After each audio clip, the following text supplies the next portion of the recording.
Kepala Dinas Pemberdayaan Perempuan Perlindungan Anak Pengendalian Penduduk dan KB Sinjai, Mas Ati, Selasa kemarin ikut memberikan perhatiannya terhadap pengungsi Wamena yang sementara mengungsi di rumah kerabatnya di BTN Lapak Mas Sinjai Utara ini.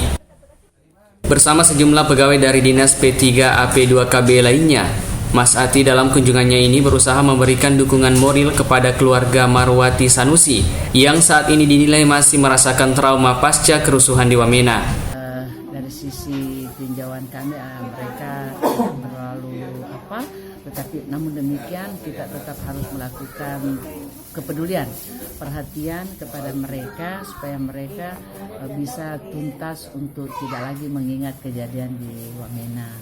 Walaupun bahwa kita juga punya keterbatasan untuk itu, tetapi kami tentu yang membidangi anak, membidangi perempuan, P3 P2KB, insya Allah akan punya perhatian khusus untuk itu.